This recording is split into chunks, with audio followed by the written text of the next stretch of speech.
Hi, thanks for joining me here.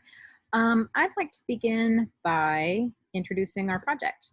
So, Mallory, Kevin, and I had many rich, rewarding, and mutually supportive conversations around creating a diagnosis in the DSM regarding intimate partner violence.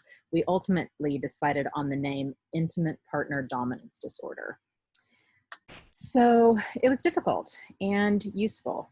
Intellectually, it was difficult regarding the number of details that needed to be considered and fleshed out in creating a diagnostic criteria, and also regarding the responsibility of such an undertaking. The first thing that we did was clarify our intentions, and I would just like to share those briefly with you. So our first intention was to conceptualize and list the behaviors that negatively impact intimate relationships.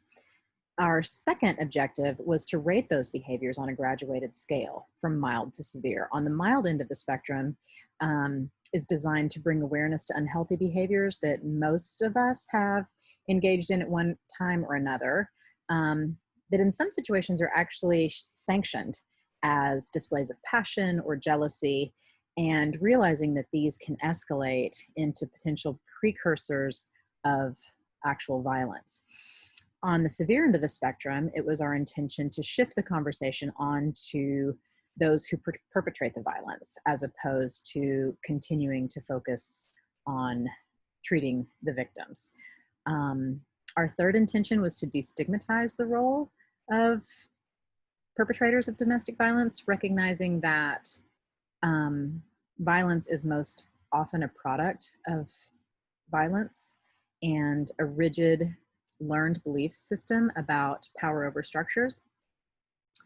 And lastly, we wanted to shift the emphasis onto stopping violence in its tracks, and believed that maybe through creating a diagnosis of intimate partner dominance disorder, we could begin that conversation. We're going to now introduce a case study, and then we'll go and introduce our diagnostic criteria. And then finally, we will see if our case study fits the diagnosis. So I hope you enjoy the presentation. Thank you. Hey, so I'll be doing the case study portion of our diagnosis. And this is kind of a personal tale, so I think that will come through, but that's the nature of this case study. Chris spent his childhood in Colorado Springs. He is the youngest of 3 kids and grew up in a large house and with abundant opportunities. Chris enjoyed playing hockey and mountain biking. He was very emotionally sensitive as a kid, and sometimes his friends would tease him for being a crybaby. Chris's father was a successful salesman, and his mom was a secretary at one of the local middle schools. His family appeared to be living the American dream. When I first met Chris, he was 15 years old. He still had the face and body of a plump boy with sandy blonde hair, blue eyes, and a smile full of braces. We met at a friend's birthday party, which I arrived to with a flat tire on my car. Along with several other boys, he got to work jacking up my car and putting the spare on with the adept and mechanical maneuvers of a man 30 years his senior. Chris was probably already nearing 6 feet tall at 15 years old, although he still carried himself with the stature of a small boy. It was evident that he had had a recent growth spurt. Chris found his way into his body rather quickly, however, as he became more serious as a mountain biker. By the time Chris was 16, he was a professional mountain biker racing all over North America. When Chris was 16, his father, Scott, died suddenly of a heart attack, leaving his mother, his brother, sister, and him in a collectively agonizing state of grief. Chris's mom turned inward and went from being a portly and cheerful housewife to a skinny skeleton, which has only the ghost of a tortured and heartbroken woman. The family entered dire financial circumstances, and so Chris's mom sold the family home across from a golf course and moved them into a small cottage across town. A few months after Scott's death, Chris packed his bags and joined up with a Canadian bike team. Chris appeared to race with the ferocity of someone who has no fear of death. On several occasions, Chris crashed his bike and required hospitalization.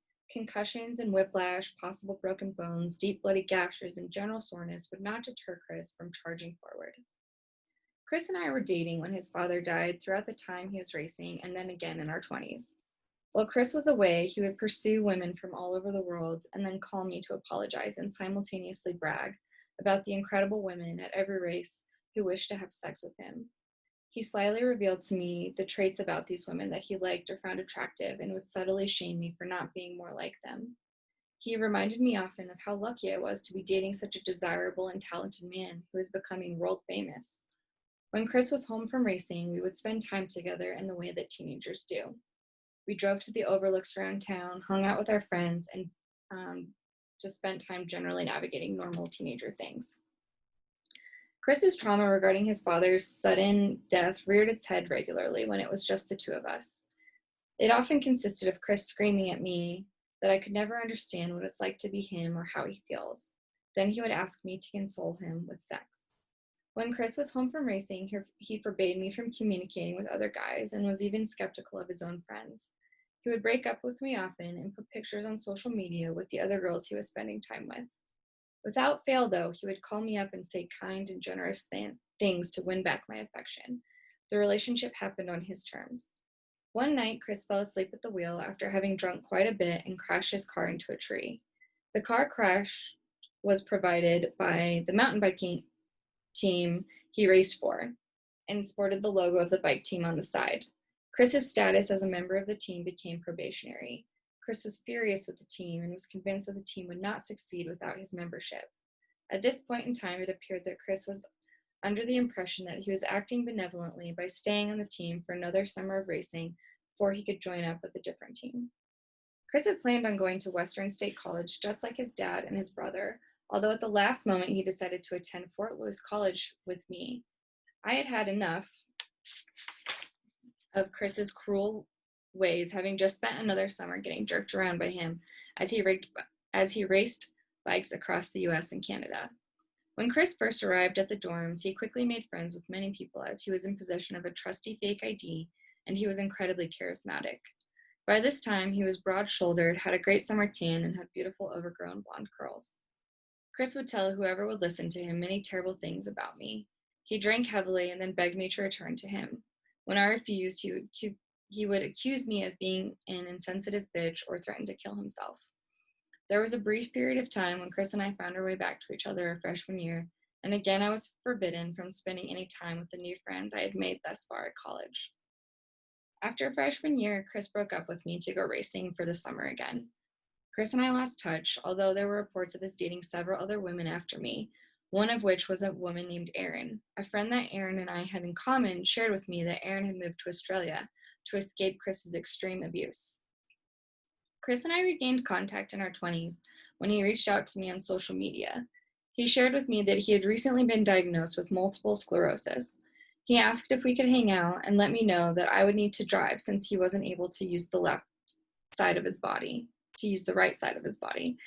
I picked Chris up from a large house in a nice neighborhood where he was living with his mom and his new stepfather. Chris shuffled to my car using a cane, and it was easy to see that his mobility was incredibly impaired. Chris used his better functioning left side to drag the right side of his body into the passenger seat of my car. I asked Chris where he wanted to go, and he told me to drive us to an Irish pub downtown.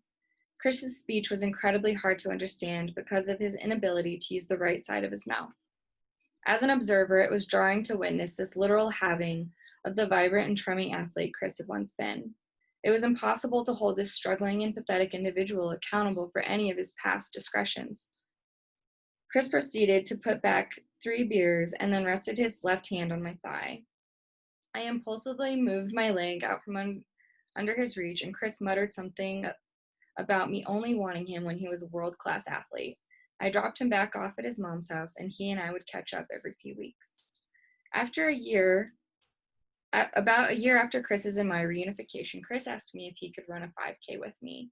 We hadn't seen each other in person since the pub incident, and I was incredibly worried and skeptical about doing a 5K with his physical condition the way I had last seen it.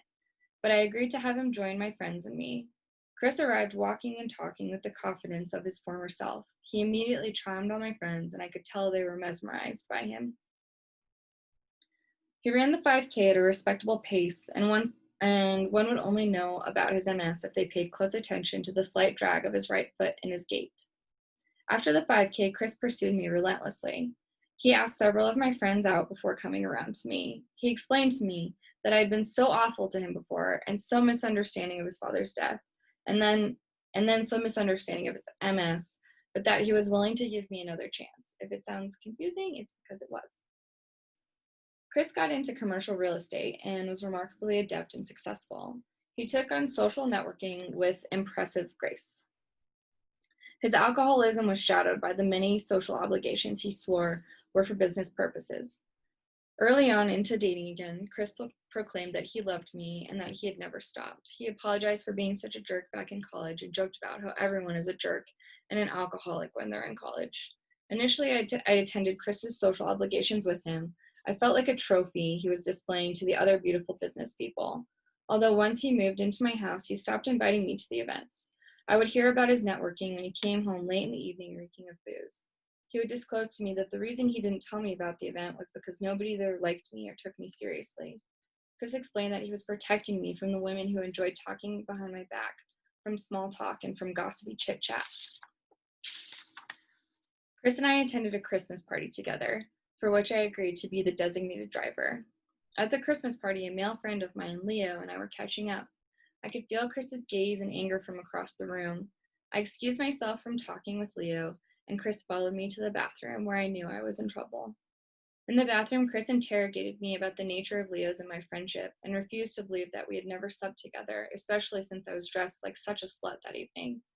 He accused me of having intentions of going home with someone else that evening and that I didn't love him. He told me that we needed to go home so we could have sex to prove to him that I really loved him. We left the party, and as we drove back home, Chris demanded that I tell him of the men I had been with since him. I refused to get into that discussion, so Chris removed his seatbelt, opened up his car door, and leaned his body out of the vehicle as we sped down the highway. Chris said that he would throw himself out of the car if I didn't start giving him names. Out of instinct, I slammed the brakes on the car so that we weren't moving. I begged Chris to close his door and come back in the car, and I told him I would tell him everything as soon as we got home. When we arrived back at our house, I had resolved to break up with him. Chris is a very perceptive person, and he asked me to come inside. I went inside and started telling him that it would not work out, and Chris began telling me how trashy he found me. I got up to leave from the couch I was sitting on, and Chris held me down. I broke free from him. As I tried to make my way toward the door, he alternated between restraining me and gently holding me down. He fluctuated between calling me names and apologizing profusely. He finally landed on kicking me out of the house without a jacket on in December. As I begged him to let me inside, he told me that I should have thought about that before I became such a huge slut. I ended up hailing a cab to my parents' house. Chris reached out to me again, relentlessly apologizing and showering me with flowers and gifts, and simultaneously taking other women on dates and bragging about it to friends he knew would inform me. Finally, he persuaded me that he had acknowledged his behavior as scary and hurtful. There were multiple similar occasions where Chris would hold me down and call me names. He convinced me that everyone in all of our social circles thought I was a trashy slut, and again reminded me of how lucky I was to be with such a successful commercial real estate agent. And if he wasn't doing so well in business, he would let me know that only terrible people abandon their partners who are sick with MS. He offered to pay the entirety of our rent and then began to offer me money to pay for new running shoes or clothing.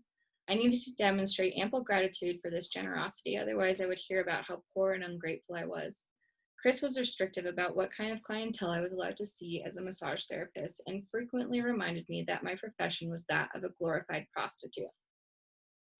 Towards the end of my relationship with Chris, I was sitting in his mom's beautiful backyard with her. Chris was down the street with some friends who he forbade me from seeing for my own good, as he relayed to me how dumb they found me. I decided to tell her that Chris had been pretty physical with me lately, and asked her if she might be able to speak to him about it. And instead of expressing the anticipated concern, Chris's mom told me about how Chris's dad had beat the crap out of her with a pair of shoes she'd bought that they were unable to afford at the time. She alluded to the sentiment that Chris's dad, Scott, had been physical with her on several occasions, and that sometimes women are just too sensitive about being dealt with physically. I realized that Chris's abusive behavior was not frowned upon and may have even been condoned in the setting in which he grew up. Chris and I ended because he wanted to start dating a woman named Jocelyn while we were still together. At the time, it was painful, although in retrospect, I think of it as a huge blessing. I reached out to Jocelyn to ask her if her experience of being with Chris had been that of abuse, and she told me that it had been. She shared with me that it had primarily been psychological and emotional, although sometimes it was also physical. I asked her if she thought we had any responsibility to warn future women who become involved with Chris, and she told me that she was under the impression that he was working on some soul searching currently and that she had hope for behavioral improvements. As far as I know, Chris has never been in a professional therapy setting for any of the hardships he has endured. I'm under the impression that abuse was normalized for him growing up. Chris still works in commercial real estate. Okay, here we go. I'm going to introduce you to the diagnostic criteria for intimate partner dominance disorder. Individual believes in a power over framework. This type of power is built on force, coercion, domination, and control, and motivates largely through fear. This form of power is built on a belief that power is a finite resource that can be held by individuals, and that some people have power and some people do not. Because of this belief, individuals are deluded into believing that they must secure that power by any means necessary, including abuse and violence. Criteria A. The individual is in an established, mutually affirmed, intimate partnership. B. Behavioral outbursts representing a failure to control dominant impulses geared exclusively toward the intimate partner as manifested by any of the following. 1. Physical aggression. 3 or more recurrent behavioral outbursts resulting in injury to the intimate partner over the course of the relationship, including shoves, slaps, pulls, hair pulling, pinches, restraining, shaking, throwing, biting, kicking, hitting with fist or object, burning, poisoning, choking intimate partner. Acts of self-defense are excluded. 2. Sexual aggression. 3 or more recurrent behavioral outbursts resulting in injury to the intimate partner over the course of the relationship, including A. Involving the use of physical force or psychological coercion to compel the partner to engage in a sexual act against their will, whether or not the act is completed. Also included in this category are sexual acts with an intimate partner who is unable to consent. B. Non-consensual exposure to sexual acts. And C. Repeated unwanted sexual advances or conversations about sexually explicit topics. 3. Emotional or psychological aggressions. From these categories, recurrent behaviors in any combination over the duration of a 3-month period. A. Restricts intimate partner's ability to come and go freely. B. Isolates intimate partner from friends and family. C. Stalks intimate partner. D. Yells or screams at intimate partner. E. Berates and humiliates intimate partner. F. Interrogates intimate partner. G. Diminishes intimate partner's perception of sanity, self-worth, and self-efficacy. 4. Economic aggressions. These recurrent behaviors in any combination over the course of a 3-month period. A. Controls how and when money is spent. B. Partner does not have access to finances if they are shared. C. Unilateral financial decisions. D. Large secret purchases. E. Hiding money. F. Criticizing spending of the partner. And G. Keeping intimate partner from getting a job. The 5th category is property destruction. These recurrent behaviors must be in combination with one of the previous 4 over the duration of a 3-month period. Breaking, throwing, destroying, burning, dissembling, kicking, punching walls, slamming doors, banging on things, and/or hiding objects are some of the examples of this criteria. On to criteria C. The recurrent outbursts cause marked physical, emotional, and/or mental distress in the intimate partner. The intimate partner might describe feeling like they are walking on eggshells. D. A pattern of moods and states involving intimate partner that lead to cycles of violence, such as evidenced by at least 4 symptoms from any of the following categories. 1. Angry, irritable mood. A. Often loses temper, is touchy, easily annoyed, is often angry or resentful. 2. Exhibits jealous behavior as evidenced by one of the following. A. Consistently questions intimate partner on whereabouts. B. Is concerned with the time intimate partner spends away from them. C. Secretly tracks the intimate partner using the phone or some other method. And D. Looks at intimate partner emails, social media, or text without permission. Criteria 3. Has limited emotional awareness, as evidenced by the following. holds grudge against the intimate partner. B, often feels misunderstood by the intimate partner. C, is unable to communicate or express a variety of emotions. And D, maintains, the main emotion is that of expression of anger. 4 are blaming behaviors.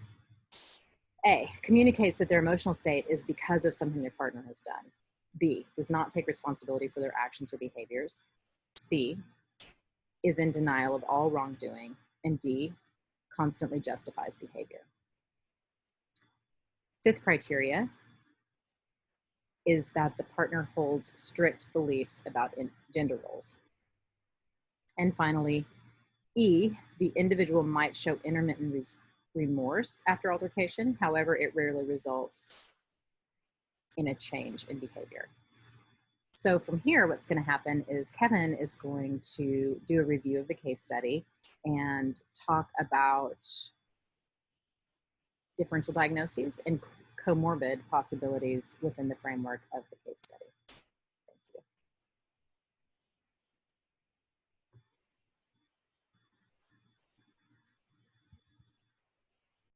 For this last section, we're going to give our interpretation of whether Chris meets the criteria for Ipdd. We're going to talk about differential diagnosis and comorbidity. So we believe that Chris does meet the criteria for Ipdd. There's multiple examples of symptoms that correlate and meet the criteria. So we would all say yes to him being diagnosed with Ipdd.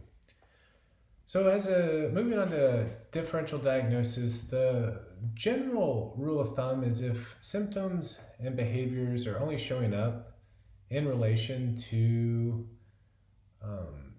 their interaction with their intimate partner, it will more likely would be diagnosable as Ipdd versus some of these other ones. So that's something to keep in mind with all of these. So for example, with intermittent explosive disorder, these outbursts are directed to all people versus Ipdd would be specifically directed towards their intimate partner. And there's another layer of these behaviors are in an effort to control or create a power dynamic where they have more than their partner. Borderline personality disorder, similar that the Ipdd is more about having power over, and that's what drives their behavior, versus borderline personality is more based in abandonment or is more around abandonment. As well as with personality disorder, these symptoms would be showing up with all people versus just with their intimate partner. Substance use disorder.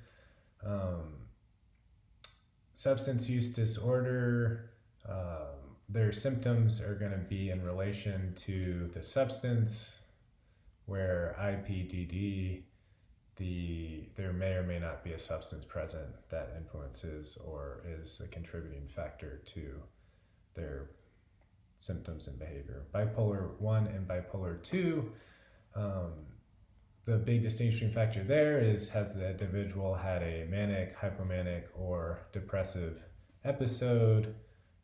If they have, then they may or may not have Ipdd, but that is not a distinguishing criteria for Ipdd. Antisocial disorder. With people with antisocial disorder, they might have a long history of criminal activities. Another is that their symptoms again are only directed towards their intimate partner. And another thing that someone with Ipdd will do is they might show remorse, yet there isn't a change in behavior, but they are able to feel and experience empathy, compassion, or remorse, or other emotions, where people with antisocial disorder, that's usually not the case. So moving on to comorbid diagnosis of Chris, I'm going to go through 2 in more detail, and then I will go through others quickly. But one that I looked at was borderline personality disorder. And this is a pervasive pattern of instability or interpersonal relationship, self-image, and affect, and marked impulsivity beginning by early adulthood and present into a variety of contexts as indicated by 5 or more of the following. And some that I think Chris could meet is frantic effort to avoid real or imagined abandonment. He does this somewhat around shaming his partner for leaving him when he has MS, and then gives gifts in an effort to try to keep someone there. However, I think this is all in an effort to control versus abandonment. So I would say Chris doesn't meet this one. The second criteria, a pattern of unstable or intense interpersonal relationship characterized by alternating between extreme of idealization and devaluation. This very much happens with his partner, of calling her a slut and that nobody likes you. However, it doesn't seem like he does this outside of intimate partnerships. However, that would involve more follow-up information, so I would say maybe. Number 3, identity disturbances, markedly and persistently unstable self-image or sense of self. I would say no based off the information that was given in the case study. Number 4, impulsivity in at least 2 areas that are potentially self-damaging. For example, spending, sex, substance, reckless driving, binge eating. I would say he drinks heavily, he drove while drunk, and how he would race his mountain bike seems like it would qualify for this as well. So I would say Chris does meet number 4. 5, recurring suicidal behaviors, gestures, and threat or self-mutilating behaviors.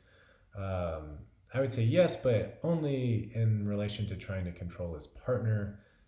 It doesn't seem like this is an issue outside of that, so I would say no.